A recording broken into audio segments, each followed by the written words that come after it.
Assalamualaikum warahmatullahi wabarakatuh. Selamat siang anak-anak. Selamat berjumpa kembali dalam pembelajaran sejarah di SMA. Salam sehat dan kita walaupun dalam situasi COVID-19, kita dalam situasi pandemi karena COVID-19 tidak mempengaruhi kinerja kita dalam belajar atau menuntut ilmu. Kita membahas pada hari ini tentang Association of Southeast Asian Nation atau ASEAN. Apa itu sebenarnya ASEAN? ASEAN adalah perhimpunan bangsa-bangsa Asia Tenggara yang dikenal juga dengan Perbara atau dalam bahasa Inggrisnya Association of Southeast Asian Nation. Merupakan sebuah organisasi regional negara-negara di kawasan Asia Tenggara dan didirikan di Bangkok berdasarkan deklarasi Bangkok oleh Indonesia, Malaysia, Filipina, Singapura, dan Thailand pada 8 Agustus 1967. Tujuan ASEAN didirikan memiliki tujuan sebagai berikut. Yang pertama adalah untuk meningkatkan pertumbuhan ekonomi sosial bagi negara anggotanya. Kemudian pengembangan kebudayaan negara-negara anggotanya, memajukan perdamaian dan stabilitas di tingkat regional. Keempat adalah meningkatkan kesempatan untuk membahas perbedaan-perbedaan di antara anggotanya dengan cara-cara damai. Nah, anggota ASEAN terdiri ini yang di layar ini sekarang. Satu kita ambil dari kiri atas berputar ke kanan yaitu Myanmar. Dua Laos. Ketiga Vietnam. Keempat Filipina. Kelima Brunei Darussalam, Indonesia, Kamboja, Malaysia, Singapura, dan Thailand. Ini anggota ASEAN dewasa ini. Keanggotaan ASEAN sejak berdiri pada tahun 1968 karena mengingat pentingnya geografis, ekonomis, dan politis yang strategis. Sejak bertahun-tahun belakangan ini, ASEAN tetap mencoba menjajaki perluasan keanggotaan kepada negara-negara tetangga di sekitar ASEAN. Nah, perluasan keanggotaan ASEAN itu adalah ke Bangladesh, kemudian ke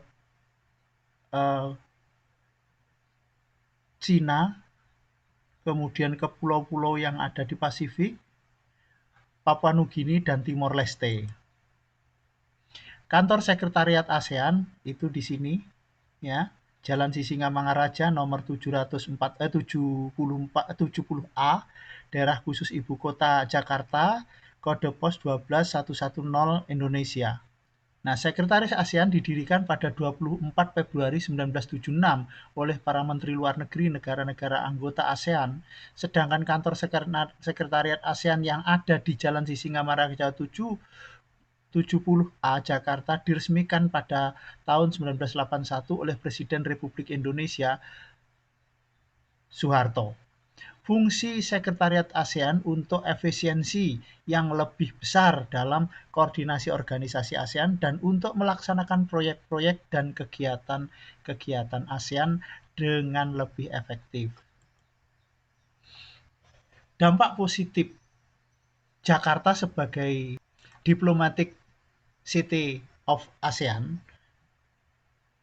Yang pertama, mendorong pertumbuhan ekonomi karena mau tidak mau akan banyak diadakan pertemuan-pertemuan penting ASEAN di Jakarta, yang secara langsung maupun tidak akan mendatangkan devisa kepada negara melalui transaksi-transaksi jual beli yang terjadi dan meningkat saat para pra hingga pasca pertemuan berlangsung.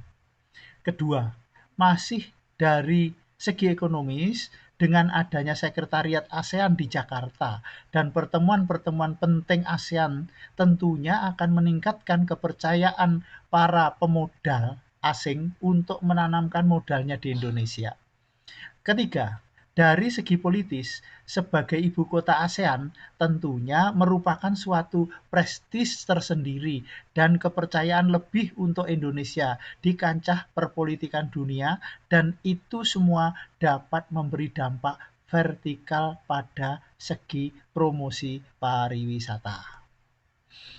Dampak negatif, Jakarta sebagai diplomatic city of ASEAN. Apabila Jakarta dalam hal ini sebagai sekretariat ASEAN selaku pelaksana dari Diplomatic City of ASEAN tidak dapat melakukan tugas dengan sebaik-baiknya, maka nama baik seluruh bangsa akan tercoreng dan integritas sebagai bangsa dipertaruhkan. Nah, sejarah ASEAN. Ini sejarahnya. Didirikan oleh 5 negara pemprakarsa, yaitu Indonesia, Malaysia, Filipina, Singapura, Thailand, di Bangkok melalui sebuah deklarasi yang disebut Deklarasi Bangkok. Menteri Luar Negeri penandatangan Deklarasi Bangkok kala itu, ini gambarnya. 1.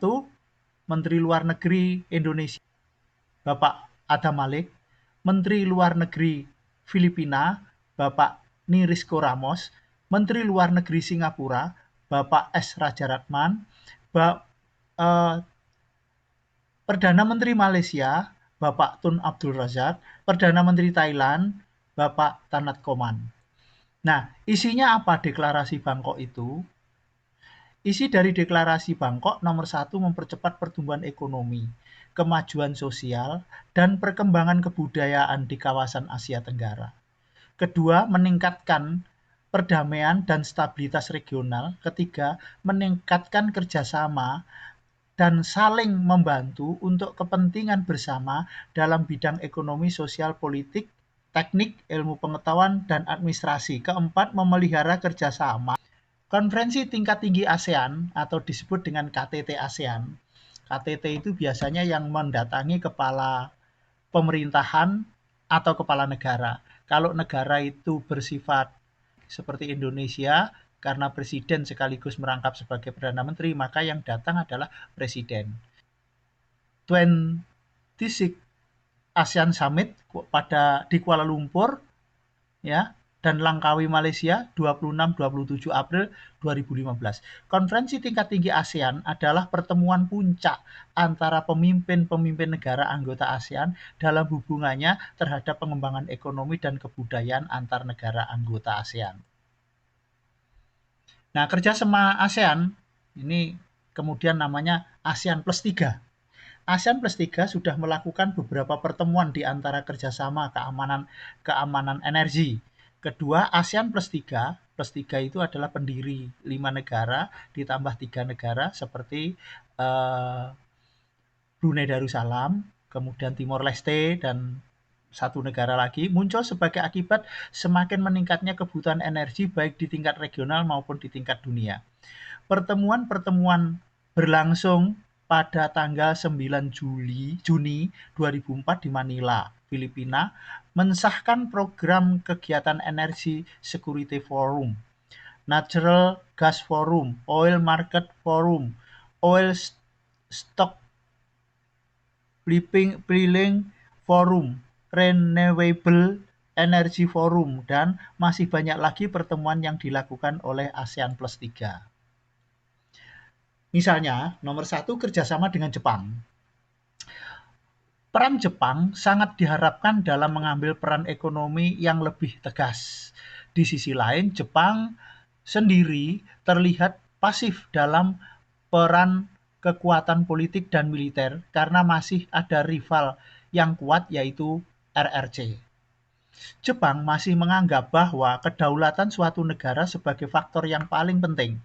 Kepentingan Jepang di kawasan seperti yang kita lihat sekarang, yaitu stabilitas kawasan di Asia Tenggara dan keamanan maritim atau the sea lines of communication.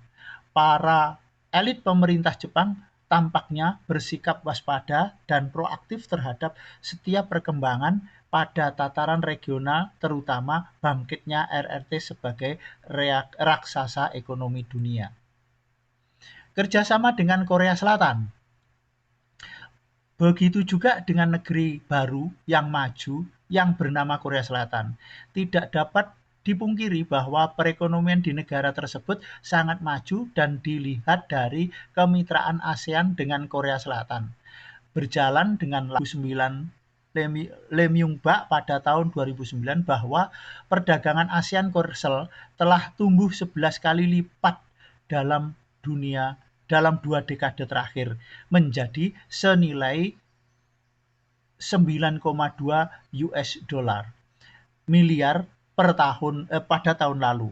Kata Lee, angka tersebut bahkan diperkirakan akan meningkat menjadi 150 miliar dolar Amerika pada 2015 dan berencana untuk meningkatkannya lebih baik lagi dan selain itu melakukan pertukaran budaya dan sebagainya. Kerjasama dengan India. Hubungan kerjasama Indonesia-India di bidang ekonomi dan perdagangan mulai timbul seiring dengan adanya upaya-upaya ke arah kerjasama antara ASEAN dengan Asosiasi Kerjasama Regional Asia Selatan atau SAARC untuk menuju kerjasama yang lebih baik, lebih luas di kawasan Asia. Secara lebih konkret lagi, hubungan dan kerjasama yang lebih dekat telah terwujud dalam hubungan kemitraan antara ASEAN dan India melalui format pertemuan tingkat tinggi ASEAN plus 1, yaitu plus India, di mana pertemuan keduanya diadakan di Bali pada bulan Oktober 2003 yang lalu. Thank you. Demikian anak-anak, semoga apa yang kita lakukan pada hari ini bermanfaat. Kita akhiri, wassalamualaikum warahmatullahi wabarakatuh.